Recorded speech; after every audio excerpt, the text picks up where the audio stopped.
Please take your seats quickly, ladies and gentlemen.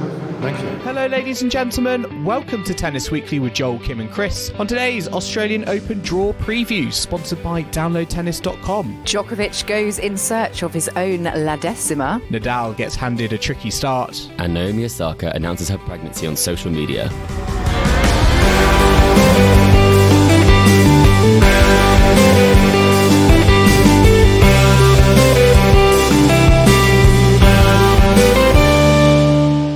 Kim, Chris, today is the 12th of January and we are here to catch up on the Australian Open draws at Tennis Weekly HQ. The draws happened this morning, Thursday morning. We were waking up, we were looking at all the potential fallout from the draws, round one, looking at all the projected pathways for Novak Djokovic, Rafa Nadal, all very, very exciting. I mean, how are we feeling with Melbourne coming into view so quickly and so early on in the season? I feel like obviously it happens every year, but it sort of takes me by surprise a little bit. Well, after having had a brief look at the draws earlier, my initial thoughts were, how is Djokovic's marketing team going to factor in the 10 into his name? You know how they make it like the clever kind of, they format it so that like one of the letters becomes a 1 and one of them becomes a 0. I'm just trying to work out what letters are going to be used for the 1 and the 0. Is this how resigned you are to Novak Djokovic just steamrolling the tournament? I mean, I know the draws came out and I know there's been a lot of chat, which we're going to get into, about his draw being very, very favourable, at least on paper. Has it just sort of given you this mindset that potentially the men's draw, this is just going to be the Djokovic revenge show in Melbourne? He could well win without losing a set, which will be a complete turnaround on his Australian Open of 2022. I don't know. It's hard to say, but I think it's definitely his to lose, shall we say. And I don't want to be all negative in terms of Rafa's chances, but I've got to be realistic. I think if it does happen, my bet is on the Novak. I think the 1 would be in the capitalised N at the end and the O would be the 0 for the 10. If it does happen, that's what I'm going for. Oh, okay. I'll tell you what I'm going to predict, that Djokovic will lose to Kyrgios in the practice match and then not drop a set. That's most likely, I think, because I feel like we've had 2 matches. Oh my! I feel like I haven't heard enough about practice matches over the last couple of days. I don't know what it is, but I don't know if any of our listeners feel this, but it feels like practice matches is like the in vogue phrase at the moment in the build up to Grand Slams, which I don't feel like we ever really kind of spoke about before, and these matches always sort of happened, but it feels like now they're becoming a lot more of a thing. We're reading a lot more into the results, and as you said, for that Kyrgios Djokovic match, which we touched on in our first catch up, they're becoming like more of a marketing thing that was already there, and now it's becoming an even greater thing. I mean, why hold a tournament when you can just sell out your practice matches? It's a lot less effort, and the practice, you can schedule who you want to play. You don't even have to win a round. But this is for charity, have we established after Yes. our... Yes. The Australian Tennis Foundation. Oh, perfect. Because, yeah, we were a bit sceptical if it wasn't. I mean, I've got to be honest and hold my hand up here, because I was very kind of scathing of this, but it sounds like there's an audience, because it's sold out within 58 minutes, which I find that unbelievable, because this is not even part of the Grand Slam. It's like it's for me like a sideshow. It's a kind of PR vehicle for me for this Breakpoint Netflix documentary kind of coming out. But for it to sell out in 58 minutes, that's it just shows, I guess, that there is demand out there for these sort of practice matches that I feel like us tennis fans, I would have probably laughed at if you had suggested that to me like a year ago. I guess, they might as well capitalise on the interest and the demand if it's raising funds that are going to be put to good use. So I'm all for charity, fundraising. But yeah, I mean, I guess it's a way of introducing maybe audiences to tennis who maybe they wouldn't think to go to the actual tournament, but they might be up for a bit of a fun, non-serious match on a Friday evening. So I think there's positives. I do wonder if the Netflix show producers or anything? Did you think they sort of had a subtle it's a good launch, isn't it? influence in this? Yeah, I'd be quite curious to know about that. But I'm going to see if this becomes a thing, a trend even throughout the season. I can't imagine Wimbledon doing something like this, but I could imagine the US Open doing something like this. Yeah, I think of sure. the two, it's AO and US that would be inclined to do it. But we'll have to wait and see on Wimbledon. There's many things that Wimbledon don't allow and haven't historically. So it'll be going some if they innovated too much in one year. But let's have a look at the actual draw, shall we? Because we've alluded to the fact that Djokovic has a somewhat favourable draw, as you diplomatically said, Joel. One player who doesn't have a favourable draw, particularly, depending on how you look at it, is Rafa Nadal, who is the defending champion and the top seed. He's been drawn in the first round, Jack Draper, who obviously for many British listeners and fans will be very aware of. Even if you're not British, Jack Draper has been making inroads, steadily climbing the rankings, definitely a young player to watch. He's doing well in Adelaide this week. In good form.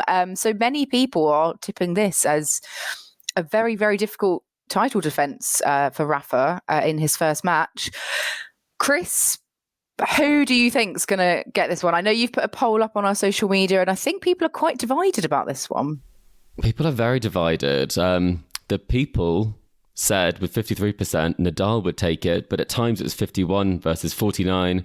So 53 to Nadal for the victory, 47 to Jack Draper. I should have given an option for not sure, because I think a lot of us would be on the fence there if we could be. But for me, I think it depends on a couple of things. I think it's a big leap, isn't it, for Jack? I mean, he's had some great results at some sort of great performances at majors, but I mean, Nadal, the defending champion, the number one seed, Australian Open, that is a really big moment. And I think it's one of those times when the experience of Nadal, I think, will get him through it.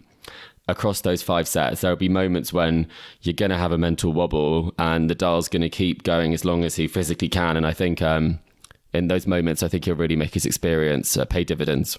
Yeah, I have to say over 5 sets, I'd give Rafa the edge, but I do think it could well go 5 sets. If it was like at a Masters event level, and it was just best of 3, I'd be more inclined to go for Draper. But it really depends on Rafa's fitness. And, he's obviously had those 2 matches at the United Cup, which he sort of lost in 3 each time. So we'll have to see. Maybe Draper might, sometimes players start off the year well, and then when it gets into the slam, it doesn't quite transcend. But yeah, Joel, do you have any comments on Rafa's draw? I mean, if he gets through Draper, he could well have like Nakashima in the second round, That's a tough second third round. round, Francis Tiafoe in the 4th round, who beat him at the US Open.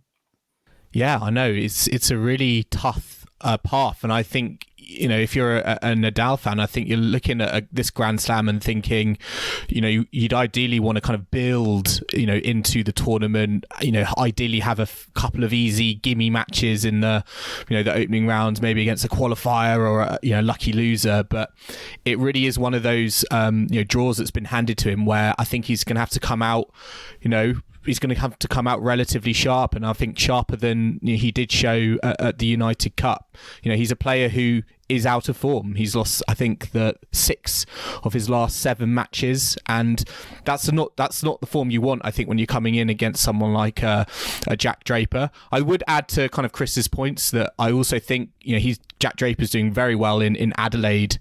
This week, has the opportunity even to maybe even win an ATP Tour singles title, but that could also, I think, factor in that kind of transition. I think we've seen some players, have really good kind of build-ups, in those kind of tournaments just before the Grand Slam starts, but actually they've almost kind of peaked too early. So I'll be interested to see how that kind of transition is handled by Draper. But yeah, certainly I think Nadal has got a tricky path with, potentially again, kind of Nakashima. We saw him do well at Wimbledon last year, and Tiafoe. So although he's a defending champion, I can't, I've not gonna think too, I think, ahead of myself, I think, for Rafa, which is a bit of a surprise, I think, given, you normally see him in the draw and you normally kind of just sort of pencil mark him in naturally for the second week and beyond. But at the moment, I think there's almost too much uncertainty there. That dare I say, could he go out in week one? I think it's possible. I think it's not just the first round. There seems to be a number of potentially quite difficult opponents for him. The other bit of this draw contains Daniil Medvedev, the finalist of last year, who very almost won the tournament. He's at the bottom of this section, but we've got Seb Korda, who, just narrowly lost to Djokokvic in Adelaide last week. They could very well meet in the fourth round. So one of them, could potentially be a quarterfinalist for Rafa or someone like TFO. Chris, where do you reckon Daniil Medvedev is going to fare this time round? He's made the last two finals at this event. Do you think he could make it three in a row, looking at his draw? I think we're seeing a very different Medvedev. I mean, he's no longer kind of that wall that gets back everything. And I think we're seeing some cracks in his armour in the last couple of... last season, I wouldn't say a couple of seasons. Obviously, he won a Grand Slam season before and reached final. But I think he's come a bit unstuck at times, and he's had some surprising losses to some players. So I think he's someone that Nadal, you wouldn't want to see Medvedev, a Grand Slam champion, in your quarterfinal draw. But for Medvedev, I think any match is quite a tough match for him at the moment. He is out of form, and of all the people you could play in the third round, I think Seb Korda is one of the people you'd want to play least based on his showing against Djokovic. And I've actually bookmarked Korda to take that one and to set up a rematch with Nadal from last year's Australian Open, which was 5 sets. So I think it's a really tough section, and any number of players could probably make it out of this one. So looking at the second quarter, here we've got a player headlining this quarter who's done very, very well at the Australian Open of recent, making the semi-finals in 3 of the last 4 tournaments, and that is Stefanos Tsitsipas, who I think, personally, looking at his draw, it's not a bad draw. He could potentially have the likes of Jannik Sinner in his fourth round, or Botics van der Zandschulp in the third. And at the other side of this quarter, you've got the Cam Norries and the FAAs. So Borna Coric as well, perhaps throwing a bit of a surprise. Joel, from looking at this quarter, is your money on Tsitsipas to get to the semi-finals again? His recent form, what do you think? Yeah, I think he had a very good start to the season at the the United Cup. He loves playing at the Australian Open. He's done very, very well there in the past, and you could argue that he's had those matches against big opponents at the business end of Grand Slams, those sort of heartbreak moments that I think he has now those experiences that could potentially, having had those moments, now could be his time to break that duck and win his first Grand Slam. I think he is a very dangerous player, I think, in this top half of the draw. And I think, again, unlike Nadal, he's probably, I think, got quite a nice route in. He's got a few kind of qualifiers and lucky losers and wildcards around him. I think it does get tricky once he does meet the kind of bottom section in his quarter, where you do have players like Cam Norrie and Borna Coric. I think Cam Norrie's been playing fantastic. He's had a really good start to the season. Again, playing really, really well in Auckland at the moment.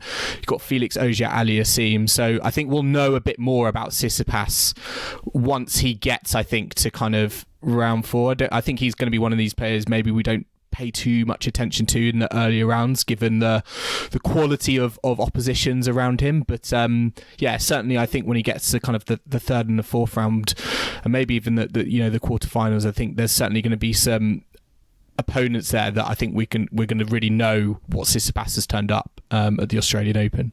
Yeah, and I mean, I'm hoping that Norrie could go on a good run here, British hope, and obviously in recent form, like currently playing well out in Auckland. He could very well face potentially Felix Auger-Aliassime in the fourth round.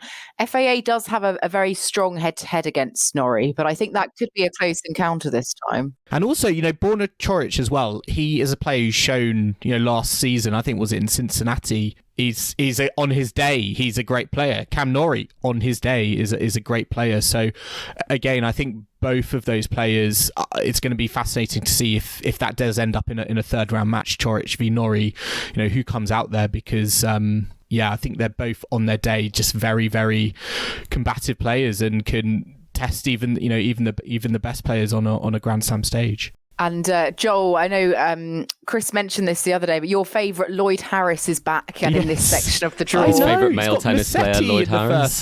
Yes. Well, will Musetti play? He did retire from his last match. I was going to say there's quite a few comeback stories in this section. I'm hoping he sort of turns up for the paycheck and Lloyd Harris plays like a 60% like Lorenzo Musetti. But it's great to see him back, because he had a few injury troubles last year that sort of kept him out of the game for an extended period of time. So nice to see him in the draw with his flowing locks. I'm sure Rafa also will be pleased he's not anywhere near him. Well, he's playing, Harris Musetti, that's sort of a battle of two guys with quite flowing locks. Musetti's got quite a good hairstyle as well, hasn't he? Kyle Edmund also has an interesting first round against Yannick Sinner. I expect that's going to be one-way traffic. What do you make of Yannick Sinner? Because is there an argument to say he's become a little bit more of a forgotten man with kind of the rise of kind of Casper Ruud and Holger Rune?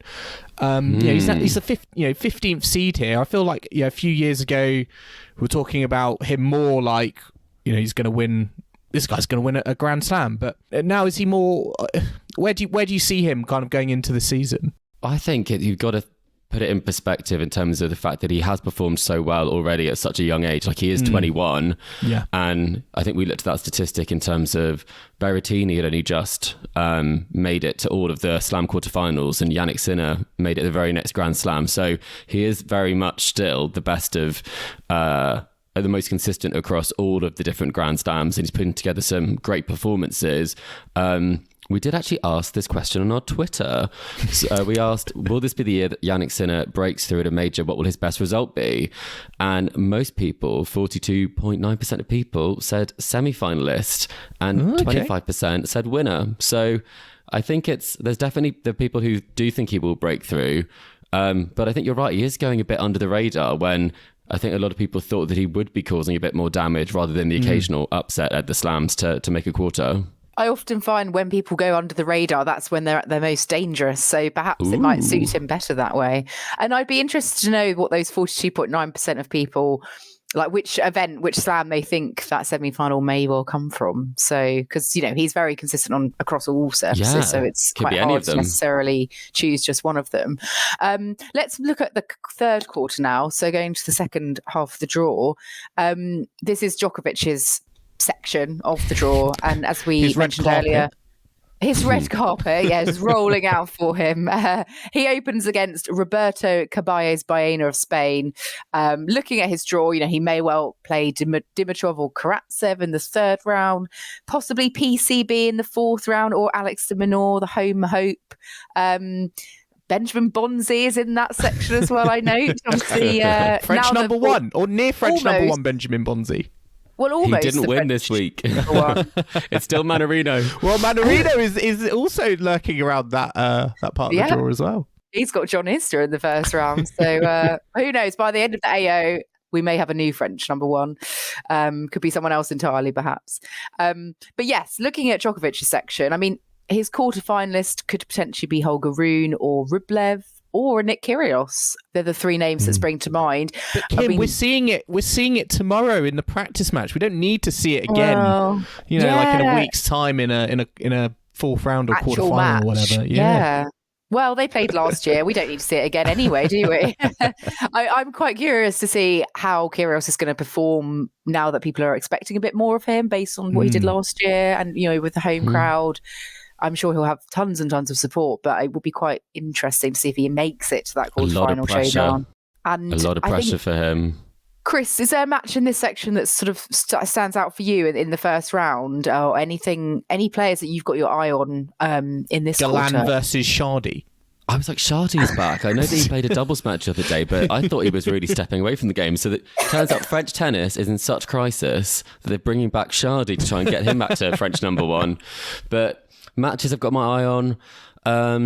I do, as we've talked about, I do think Djokovic will make it through this. I would love to see how Holger Rune would fare against a Nick Kyrgios, but I'd also would love to see, Rublev Team. I think Team might spring an upset there. Rublev hasn't had the form. It would be great if Team could get some wins. He's been out of sorts since the start of the season. I don't think he doesn't feel to me like the number 5th seed in the men's draw. Doesn't have the belief, I don't think, at the moment, starting the season. And a few opponents have been able to kind of bully him around on the court. He lost to Kokkinakis this week. So I think if Dominic Thiem is going to get a top 10 win, I think he's got the perfect draw for that one. And then it does open up a bit with Dan Evans. So for me, I think the excitement probably does lie in the Holger Kyrgios potential matchup. And then whoever wins that one, I think will have a great one against Djokovic. I think you're, just going back to Team there, I think if he, it's his for the taking in a way if Rublev is very much below par. And looking at the rest of the draw, I mean, yes, Dan Evans could well beat, a team of 2023, not a team of, 2020, or 2019. But Team could very well make it through to, say, the 4th round if he can put together a string of wins, which would be great to see him back at that stage of a slam again. That would be a fascinating match if it did get to that. Like, who knows? Dominic Thiem, Nick Kyrgios, because I think that was the last match Dominic Thiem had before he went into kind of an extended period because of injury where Nick Kyrgios, I think, did he defeat him at the Australian Open? Thiem got the win at Thiem Australian got Open. the win. Sorry, that was in 2021. But Kyrgios was 2 sets up. Was that the match where they all had to leave halfway through because the lockdown rules were changing? Or I think that was the case. It might have been. Was it that match? Yeah, that was the case. We're delving into we're going deep, aren't we? Yes, because it was the 3rd round and then the rules changed, so they did have to go. That's correct. Yes. So but that's the depths of our sort of tennis COVID knowledge there. Dominic Thiem, yeah, it's got a good opportunity there. Yeah. I mean, just talking about Novak, the only thing that may prevent him is something like an injury. And there were some rumours that, he has a bit of an issue with his hamstring because he pulled out of a practice match with Medvedev after about half an hour.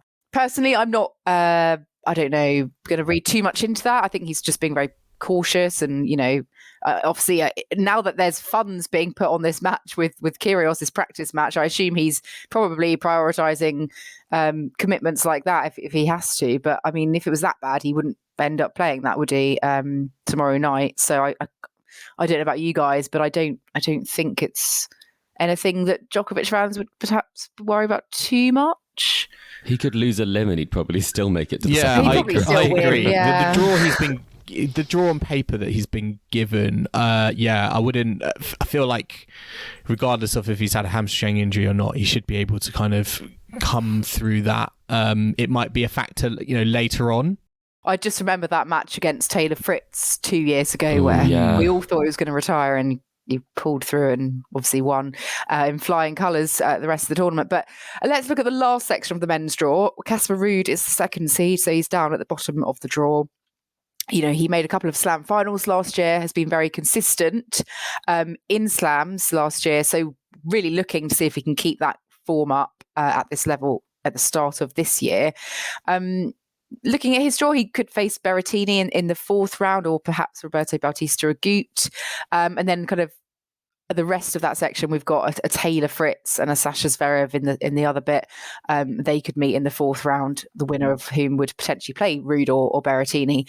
If the seedings go to plan, that is. We all know things can easily change. Chris, Casper Ruud, do you have high hopes for him at this year's Australian Open? He didn't actually play this event last year because he was injured. So if you think about the slams that he did end up playing, he did pretty well. And this will be his highest ever seeding in any Grand Slam so far in his career. So do you think he will justify his seeding and potentially make another final? I think it's hard to say with Casper, isn't it? I think he can really lose to someone who you would think is relatively unknown or, not really a contender. And then he'll pop up at one of the big tournaments like the end of season finals. He made the finals, 2 Grand Slam finals. So this is Grand Slam Casper. Then I think, why not? But I think based on some of his previous form in Australia. The fact he hasn't necessarily had the practice you'd want going into this.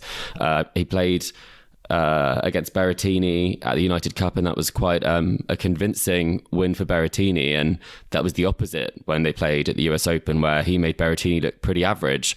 So it's a really hard one to call. I don't think he's going to get knocked out in the first round or anything like that. I think he will set up that Berrettini clash, but I'm just not sure if this is the best surface for him and if he's in the best sort of form coming into this one. That's quite an on-the-fence answer. He's just waiting for the golden swing, get on the clay as quick as possible. Yeah, forget the Australian Open. That's all he cares about, really. The golden swing. No, What do you think? I'm sort of that opinion that I keep looking at Casper Ruud, number 2 seed. I keep thinking this is like Annette Kontaveit when she was number 2 seed on the the ladies' draw. Is that too hard? It is I don't harsh, know. 'cause Two-time Annette Slam Kontaveit- finalist. Yeah, she hasn't got to any Slam I final. know. Well, I was thinking that, but again, I've not been convinced by his form at the start of the season, and I personally think he's a little bit of a vulnerable number 2 seed. Five sets, remember? Yeah, but I'm not sure. I'm not convinced. I'm not convinced he's gonna prosper too greatly. I think in Melbourne is sort of my view. I've had Roberto Bautista Agut actually. I've sort of penciled him in to make the quarterfinals. You think he'll make it past Bublik? Maybe. I don't know. Tommy Paul's in there. That's a tricky section for Jensen Brooksby. I just Jensen think I've not Brooksby. seen enough of Ruud this season to make me think, yeah, he's gonna carry on from last season and keep on doing great things at Grand Slams. Yeah. In Melbourne so early on in the season. I expect him to pick it up at some point, but I'm not sure in Melbourne. kind of want Casper to win it now, just so that we can replay this. I can see our listeners are just ready to write into me and be like, "How dare you? Eyes are rolling. How dare you talk so blasphemous about Casper Ruud?" And Joel, as a big Andy Murray fan, did your heart sink when he got Matteo Berrettini in the first round? I mean, it's a really awful draw, I think, for Murray, who had a nice win against de Minaur at the Kuyong Classic the other day. Thought he played well against Korda. Given Korda got to the final and pushed Djokokvic so hard, I feel like he's playing at a good level at the moment, and I think he admitted he was hoping for a kind draw. While the draw gods were not, I think, that kind to him. He lost to Berrettini at the US Open, I think, in the third round last year.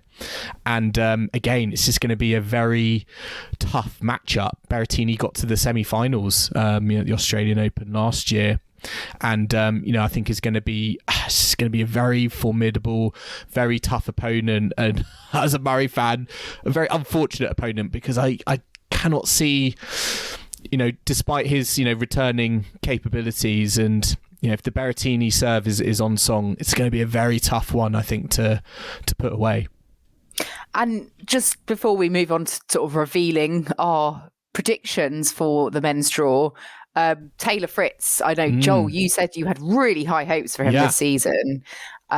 Looking at his draw, do you think that this could be the moment? I think this is a great spot for him in the draw, along with actually Alexander Zverev, who I think is going to go into this tournament again quite under the radar, but I think is in quite a nice spot. I mean, the closest seed to him is Diego Schwartzman, who hasn't been great, really, I think, for the last 6 months or so. I think there's an opportunity for someone here, and I think Taylor Fritz, again, given how the momentum he is carrying in, I think, from the United Cup, United States winning that, him doing so well in the singles, maybe he's, I think, first in line to make the most of this opportunity in this quarter, because I think he's the form player in it at the moment. There's a word of warning for you there, Joel. I did predict that he would win the US Open, and he went out in the first round to Tracy Austin's son, Brandon Holt. And then a quote that I've just looked up from him, he said he had really high hopes. I feel like an idiot for thinking I could win this thing, the US Open. So, I think you need defeats. You need those defeats in the locker, I think, to kind of manage yourself, manage the pressure expectation. must be on now. He needs a Grand Slam result, doesn't he? Like a really big one. Yeah, he does. And I think I have no reason to think that he can't. He can't do it. He's been playing some great tennis. I think I'm really curious to see actually how Sasha Zverev gets on, because I think if he had been handed a tougher draw, then I would have said, he's the easiest draw imaginable. This one, he's a seed that is there for the taking. But the way the way it's fallen for him, it's been pretty kind. I think been pretty kind. Got qualifier, lucky loser in the first round, and then David Goffin, Jordan Thompson, JJ Wolf, Diego Schwartzman. It's definitely for me a very comfortable place in the draw to land in. Yeah, I think for me, this quarter is actually the most interesting, because I am curious to see what Zverev's going to do. Curious about Taylor Fritz. Like you said, he has that. What are you loss in his expecting from locker. Zverev, Kim? Should we be expecting anything from him? Well, I've expected him to win the US Open later in the year. I think it might take him a while to get his mojo back.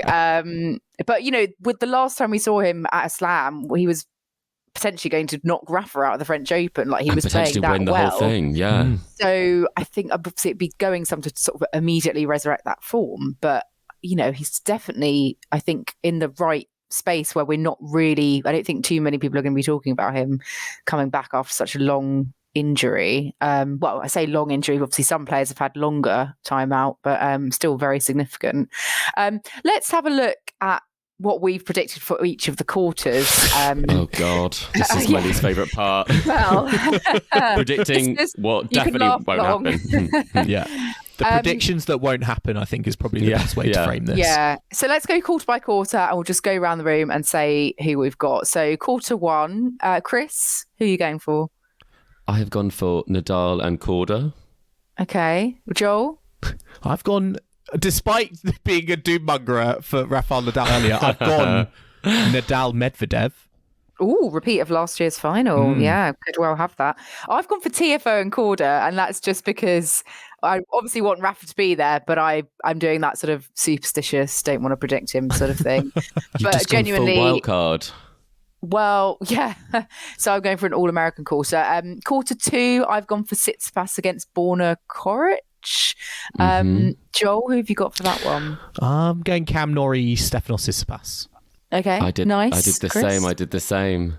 Norrie Tsitsipas. Yeah, I mean, personally, I'd like Norrie to get there, but Quarter three, Joel. This is the potentially popcorn match quarter final. I think we're going to have practice match part 2. Nick Kyrgios, Novak Djokovic. Right, Chris. I mean, I sound a bit boring. I've got the same. I've gone for Kyrgios Djokovic. Well, I'm the only one that hasn't gone for Kyrgios then. I've gone for Holger Rune against Djokovic. Ooh, okay. Yeah, we'll see about that. A repeat of the Paris final. Quite, yeah, exactly, right? So, yeah. And quarter four, I have Fritz against Casper Ruud. Chris, who have you gone for? I've gone for Fritz Berrettini.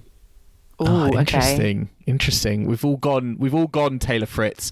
Surprise, surprise! I've not gone Casper Ruud. I have gone with RBA. I think he started the season like a house on fire. The worst prediction of the lot, I think. He sounds so dismissive. Just wait until we get to week 2. There's no way he's going. And I'll be round talking about out. Taylor Fritz and Roberto Batista Agut in that bottom quarter. RBA is quite consistent. He's had some deep runs. He got to the semis at Wimbledon once, so he's got to be getting on him. now though as well, and he plays a very physical game. He had to postpone his stag do for his mate, didn't he, to play in it? Yeah. Well, I think it was his own stag do. I thought it was his own. Yeah. I feel like if it's your mates, that wouldn't really be news. You just have something in your calendar. Yeah. I think I'd rather play a Wimbledon semi-final than go to my mates. I'd rather get out of it. Yeah. Speak for yourself, Kim. Yeah. No. So our semi-final lineups, Chris, who have you gone for? I'm sorry, Kim. I've gone for Korda and Tsitsipas. Yeah. Okay. Oh, and the other you have as well. Yeah. Well, I was going to say just admiring that you both went for the same. Sorry, I read the wrong thing. Sorry. I should be doing my other semi-final, should I?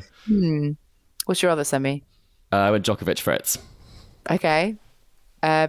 I've gone Djokovic, Ruud, so we've got 3 or 4 the same. Joel, Yep. you gonna go somewhere? RBA, Djokovic. No, the RBA fairy tale is ending in the quarters to Taylor Fritz, who will face Novak Djokovic, and I've got Daniel Medvedev defeating Rafa in the quarters and taking on Stefanos Tsitsipas. So Joel, who's your final and who's your champion? Well, I'm going Medvedev versus Djokovic in my final, with Djokovic as your champion and going to complete La Decima, La Aussie Decima. I feel like we've seen a Medvedev Djokovic slam final before, you know. Chris, what about you? I have gone for Tsitsipas Djokovic, and I was really tossing up on this one because something is telling me that Tsitsipas is going to do something this year. I just think something's changed in him, but how do you bet against Djokovic? I thought this time I've got to go a bit safer because I did like a right idiot last time with Anisimova and Fritz, and neither of them made it past round 1. You've gone safe this time. Safe. So you've got, who's your champion? Djokovic. Djokovic, yeah. Yeah. I've gone the same. I've gone Tsitsipas Djokovic final with Djokovic. I think Korda Tsitsipas, if that happens, Korda will give him a great run for his money, but I think experience will just win out. Korda is so fragile. I'm not convinced he has the body to hold out to semi-final. Oh, well, we will He has the see. game. That's the joy of predictions.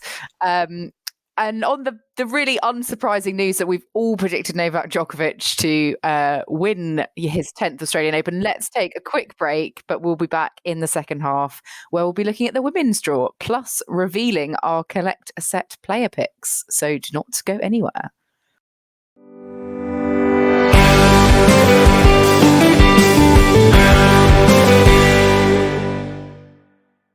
Welcome back to the Australian Open draw preview, sponsored by downloadtennis.com. And let's move on to look at the women's draw. Before we do look at the draw, though, just to touch on something we mentioned at the end of our previous podcast, and that was about Naomi Osaka, who had revealed that she was not going to be playing the AO this year.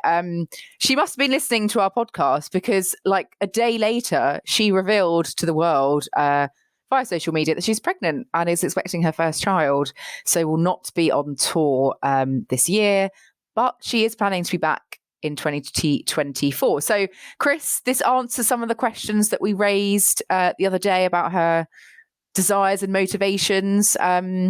What did you make of this news? Obviously, it's very pleasing for her, but do you think we will see her this time next year coming back?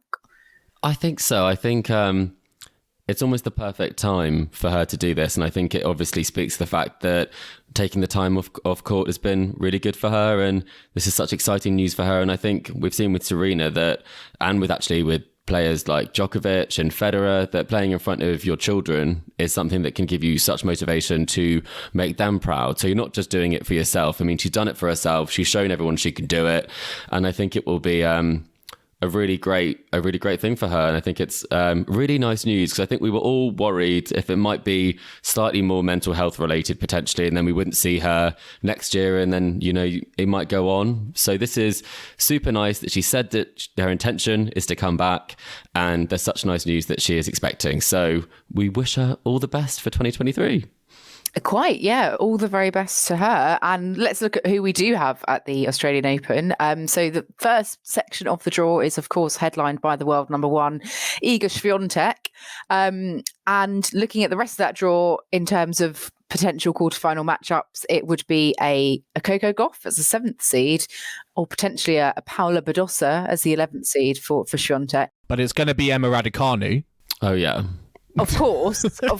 She's going to steamroll her way, as she did in Flushing Meadows 2021. Why would she not? But I mean, going back to Swiatek, before potentially getting to the quarters, she may very well have a rematch of that semi-final of last year where she lost to Danielle Collins, because that could very well be her 4th round match up with Danielle Collins, obviously last year's finalist.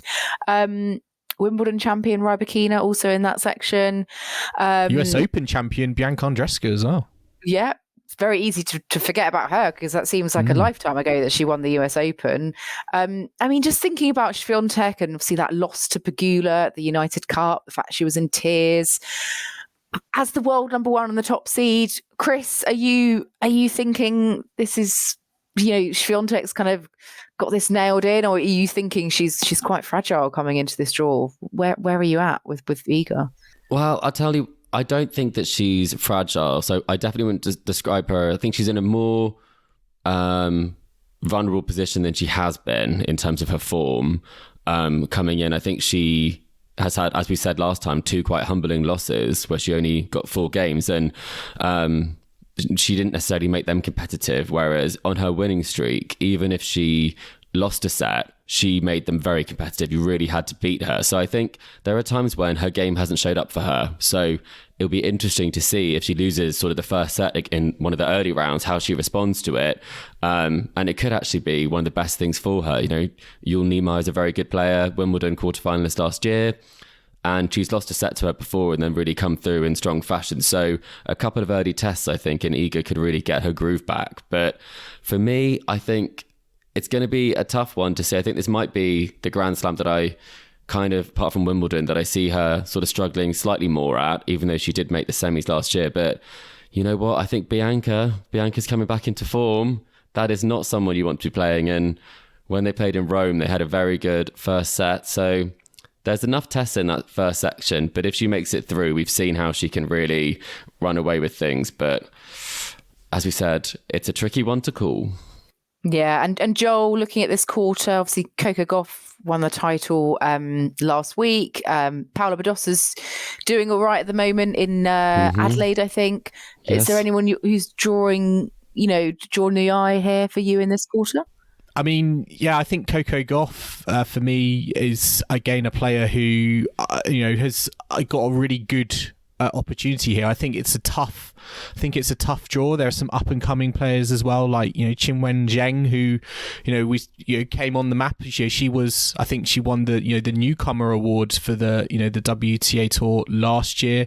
So I'm interested to see how she gets on. We know on her day, Yelena Ostapenko can just leave a trail of destruction, I feel, through a draw. So yeah, it's kind of some different kind of obstacles, I think, there. And you've obviously also got Emma Raducanu, who I'm interested to see. She's got Korpatch, in the first round. I'm really hoping she can come through that, and there's no signs of any potential ankle injury, which has been kind of has dogged her really in the build up to Melbourne. But I would love to see a Raducanu versus Gauff second round. I feel like that would be a real marquee match in the women's draw. So yeah, I think Gauff has got some interesting kind of obstacles on her path, and Siniakova as well in the first round. I think she's quite an underrated singles player. I know we know her for kind of her doubles prowess, but I don't think that's going to be particularly easy for Gauff. Well, we've seen that match, Joel. We saw that at the Billie Jean King Cup where Siniakova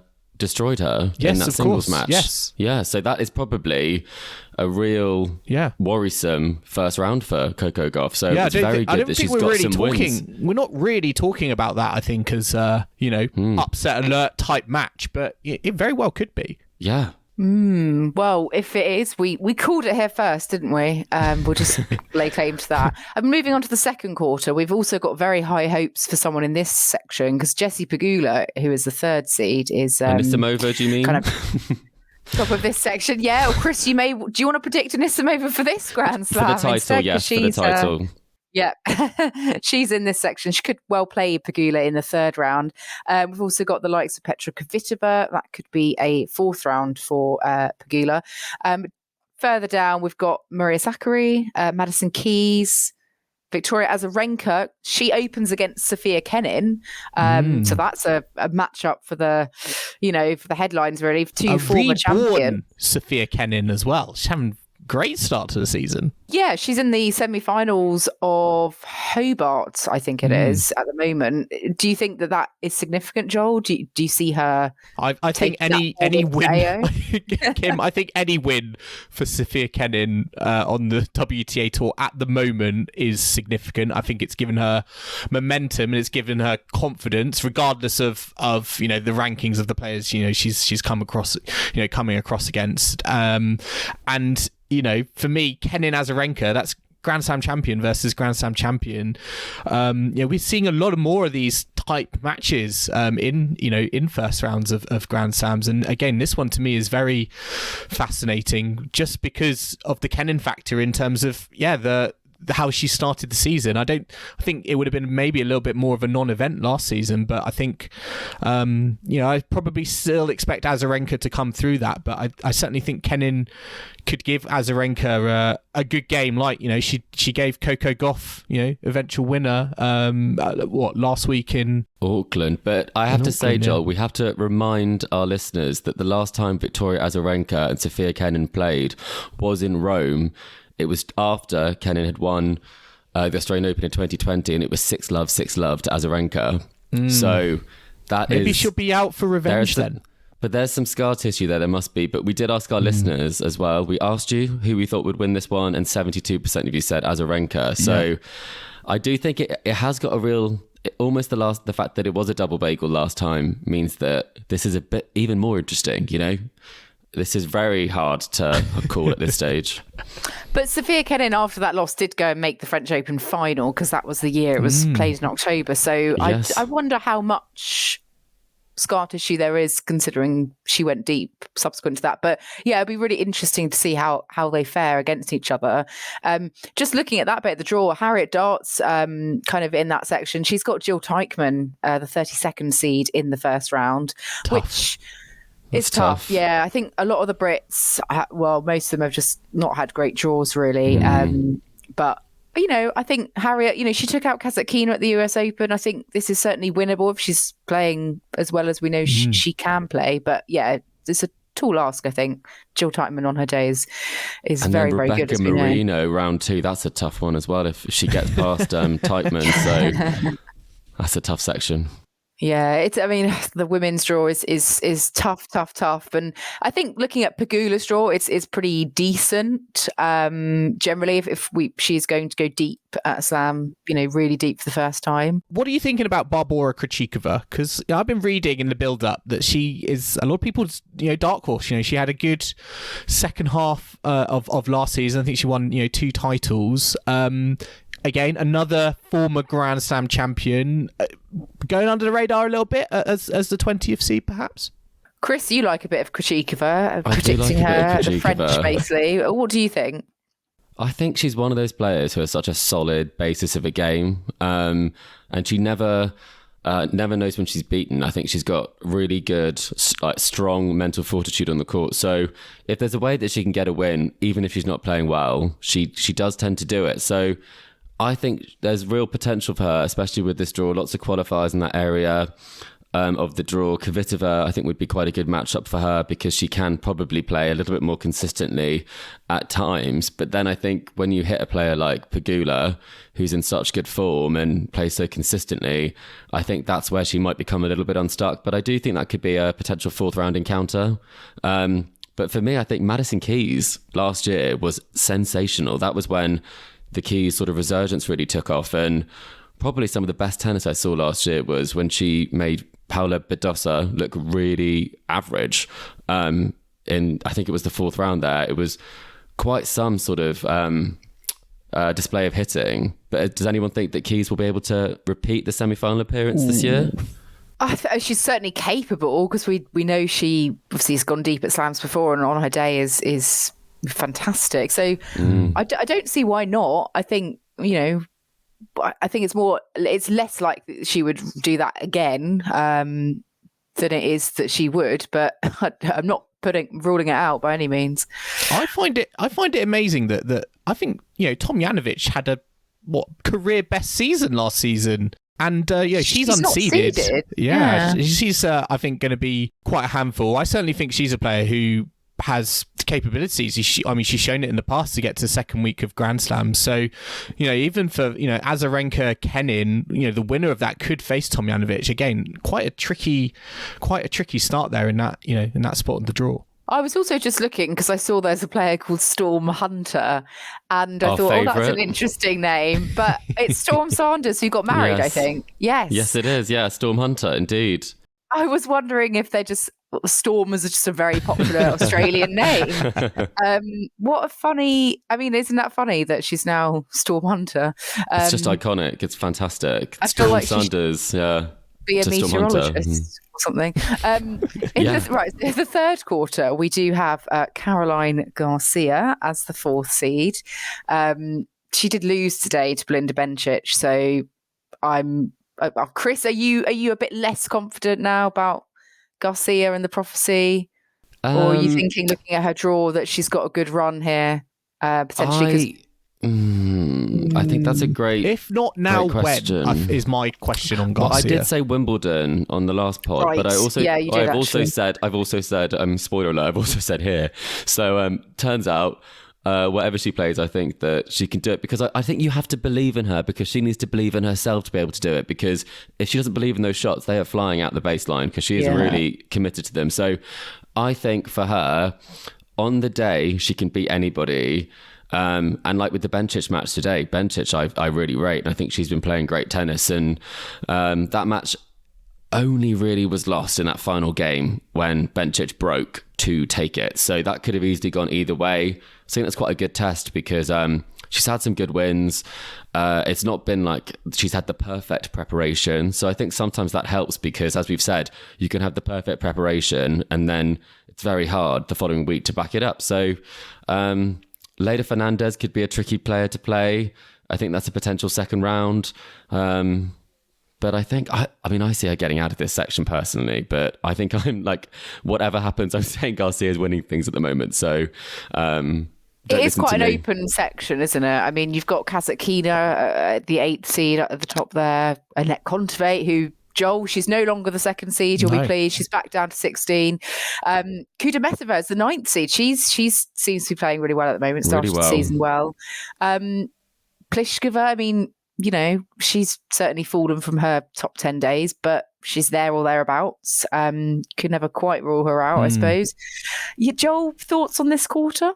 Yeah, I think I just think, all the momentum and the wins and how the performances that Garcia put in, last season, it's now, I think for me, it's like, well, it's like to what end? And I think it is about now, like getting back to that question of, are you a Grand Slam contender? And I think with the quarter that she's been given, she's got a great platform here, I think, to have a crack at potentially getting to an Australian Open final. I think it's going to be tough if she has to face Fernandez or even Cornet, who's very experienced competitor on the circuit in the second round. But I think this is to be honest, I think this is a part of the draw that I think, there's no real, I think, big threats, despite, some of the names in there. I think they're there, but are sort of living on maybe past glories more than present glories that Caroline Garcia is. Yeah, the AO is just so difficult to predict because there's just so much less form, to go on, because you've had the off season. I know we've had a couple of weeks of play, but it is very difficult, isn't it, to see who's really in a groove. But I personally hope Garcia's groove from last year carries on. I can't believe really that Garcia's groove. I like seed. That. Garcia's is Garcia grooving today? That's a bit of alliteration for everyone. Grooving to the prophecy, we shall see. Fourth quarter, we've got Ons Jabeur at the bottom of the draw as the second seed. We've also got Arina Sabalenka as the 5th seed. Belinda Bencic, Chris, very highly rated by yourself and many others, of course, as the 12th seed. Samsonova, Haddad Maia, all these players who have had fantastic streaks of form. Sloane Stephens, fantastic streak of form also. Barbini Muguruza, if you're going to be saying Sloane Stephens as well. Well, yeah. I mean, Linda Fruvertova's in this section, and her sister has qualified, actually, Brenda, who we spoke about the other day. Joel, Ons Jabeur, second seed, obviously made 2 slam finals last year, the last 2 slams, really. So could she make it a third slam final on the trot, perhaps? Ooh, I think it's going to be tough. I think Sabalenka has looked the best player, arguably I'd say the best player I think on the tour so far this season. I think on the WTA side, and I think she's going to be a real formidable. I say this, I feel I say this all the time, but with Sabalenka at Grand Slams, but she's on her day can be such a formidable powerhouse of a player, and from what we've seen so far, if she can keep that serving and that intensity up, I don't think a lot of players are going to be able to match her, including Ons Jabeur. So I actually think this quarter is more Sabalenka's, I think, to lose than Jabeur. Really? And I think she's got, she could have Marketa Vondrousova in the second round, which I think could be quite difficult. You've got Kaya Kanepi as well, potentially in the third round. We know how much she loves a top 10 victory at a Grand Slam. So yes, Ons Jabeur, second seed. I'm sure she'll be great. But I think it's going to be tough going in this quarter. I'd completely forgotten about Vondrousova. I forgot that she reached a slam final, and it seems ages ago. Blimey. Chris, what were you thinking on this section? Well, this is the quarter of the dangerous floater. We have, as we said, former Grand Slam finalist Vondrousova. We have the ever dangerous Donna Vekic. We have Grand Slam winner Sloane Stephens, Grand Slam winner Muguruza, finalist Pavlyuchenkova. So this is one where I'm almost looking at some of the unseeded players in this section where I think they might be able to pull some form together. I think Shelby Rogers, maybe? Shelby Rogers. It's tricky, right? It's a tricky section. I do think that Sabalenka will put in a good run, but having said that, I think there are some players that can also have something to say about that, such as Bencic, Haddad Maia. She takes a lot of beating. The courts are a bit slower in Australia. I think you'd really have to play really well to hit the ball or hit through her. I think it's tricky to call. I just don't see Ons necessarily kind of coming out of this into the semi-finals. I think that run of finals will be broken. But I do think this section is about to get messy as the tournament progresses. Well, on that messy note, let's do our quarter. Let's get some messy predictions in. Predictions, yeah. Joel, kick us off. Who's in your quarter one matchup? I'm going Iga Świątek versus Jelena Ostapenko. Oh, so we haven't even discussed Ostapenko, but she's there or thereabouts. Yeah. Chris, what about you? I went for completely different players. I went for Andreescu and Badosa. Oh, really? Who do you think Świątek's losing to? Andreescu. Oh, wow. Okay. Well, I've gone for Carolina Mukova against Coco Gauff. Wow. So we've all gone for 6 different players. I've covered all bases. That's You six love talking of- about Karolina Mukova, Kim, I swear. She has got to a semi-final AO, definitely a quarter. You predicted her to win Wimbledon one year on the pod, I think, as well. I think. And I never let her forget about it. But I think the year after that, she did do very well at Wimbledon. So I'm always a year ahead in my predictions. That's what I'm saying. But yeah, I feel that Mukova is going to take out Świątek. Quarter two. Chris, who's in your second quarter? Pegula Keys. Okay, Joel? Pegula Azarenka. Oh, I've gone for Pegula Sakkari. So we're all in agreement on Pegula. Pegula is the constant. And your third quarter, Joel? Kudermetova versus Garcia. Oh, Chris? I've gone for the same, yeah. I've also gone for the same. Full house. Full house. It's like bingo, isn't it? Right, fourth quarter, Chris? Bencic, Haddad Maia. Oh, I'm very close. I've gone for Sabalenka, Haddad Maia. And Joel, what about you? I've gone Sabalenka Jabeur. Just going with the seeds. It's a cop-out, Joel. Yeah, that's a bit of a cop-out, actually, yeah. So, Joel, who have you got in your semi-final lineup? So, my semi-finals are pretty straight into the form book, I think, over the last year or so. I've got Świątek versus Jessie Pegula, and I've got Garcia versus Sabalenka. Okay, yeah.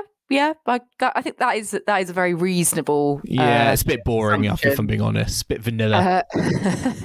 Chris, what about you?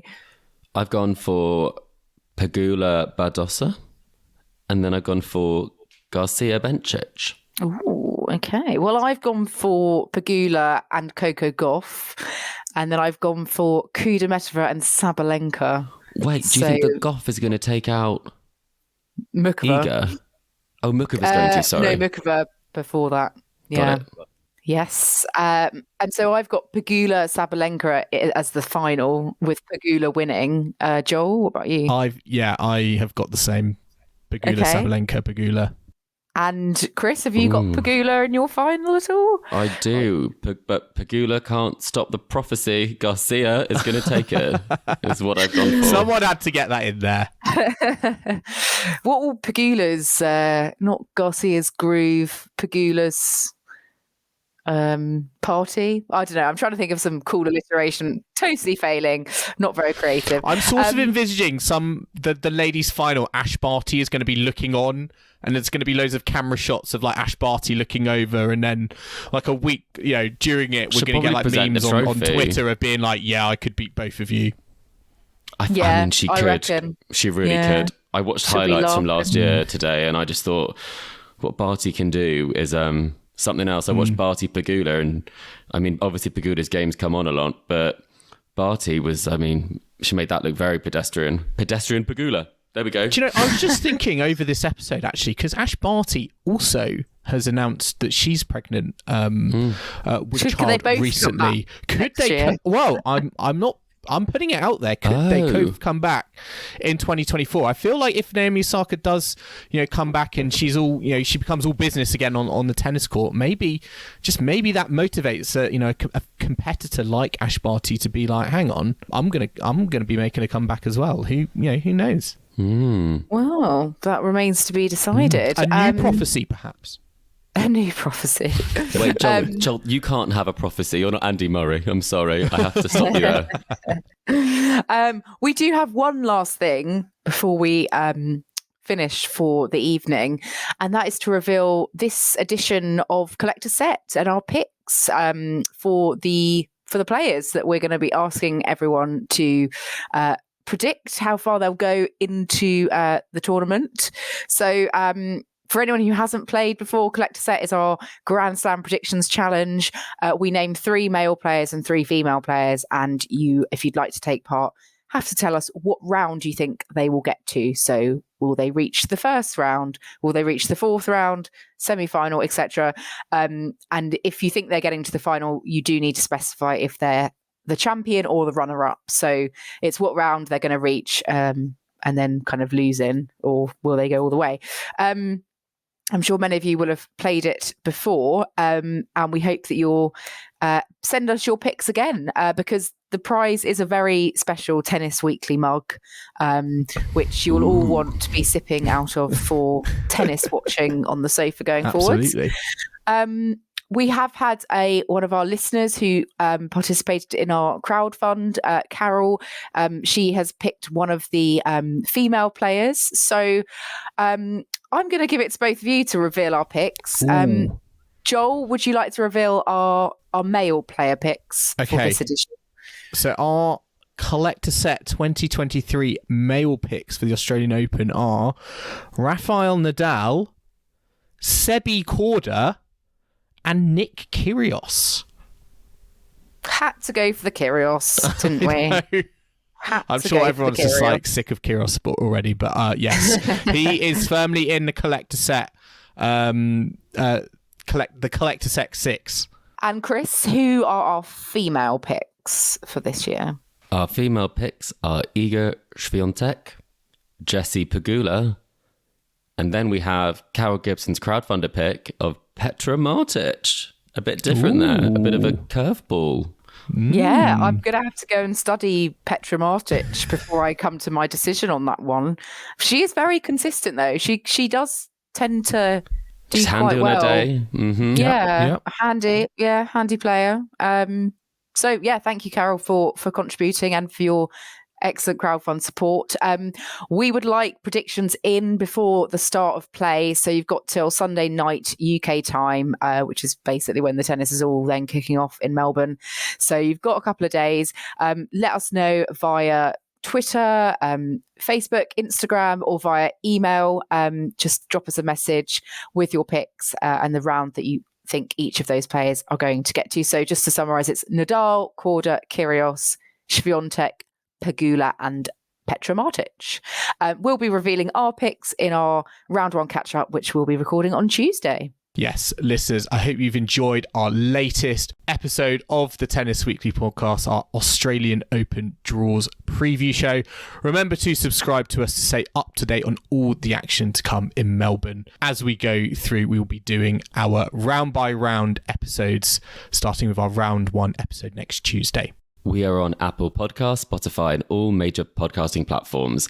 And if you like what you're hearing, then make sure to leave us a rating and a review on Apple Podcasts or Spotify. And you can also follow us on social media or email the show. We're on Facebook, Instagram, and Twitter at Tennis Weekly Pod, or you can email us on tennisweeklypod@gmail.com. And don't forget to check out our website, www.tennisweekly.co.uk. And we will be back on Tuesday at Tennis Weekly HQ for our round one catch-up of the Australian Open. So I hope you can join us for that. But in the meantime, it's goodbye from Kim. Goodbye. It's goodbye from Chris. Goodbye. And it's goodbye from me. We'll see you again soon.